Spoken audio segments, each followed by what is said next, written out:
Е една от най-калните кампании, които сме наблюдавали, и обяснението за това е, че ГЕРБ и ДПС не могат да обяснат защо свалиха правителството и не могат да кажат на избирателите честно, че залогът е огромен. Защото става дума за разпределението не на властта на централно ниво в изпълнителната власт или в парламента.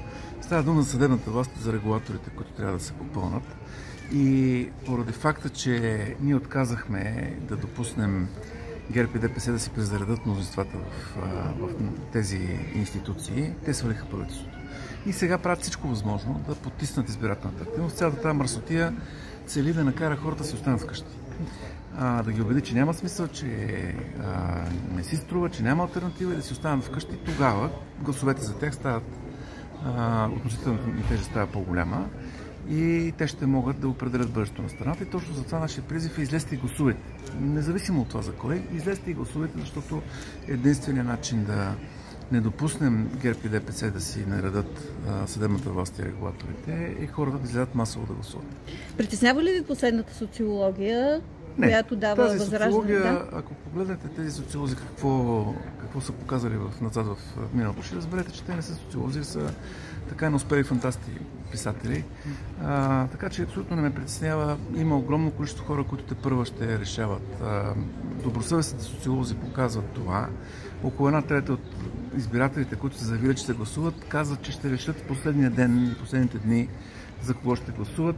Това е резултат от тази отвратителна кампания, която се води, но мен не ме притеснява, защото знам, че заставайки честно пред избирателите и казвайки, че наистина въпросът е продължаването на реформите, съдебната власт как ще бъде попълнена, как ще бъдат попълнени регулаторите, те ще излязат и ще гласуват за себе си, не за нас.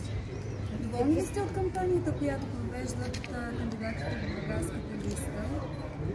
Ние в Бургас традиционно имаме много активна кампания, така че вярваме и знам, че и сега са били сред хората постоянно в контакт, така че очаквам добър резултат тук. Ако ми позволите едно изречение по отношение на това, което по отношение на днеска поредните изявления на президента Радев, който отново по най-безговорен начин се намества в политическата кампания с внушения, с които плаши хората и се опитва на практика да налее гласове към Възраждане и да така дезориентира допълнително хората. Това е абсолютно недопустимо, особено от президент, който, искам да припомня, от 2 години не е изпълнил конституционното си задължение да свиква Консултативен съвет по национална сигурност.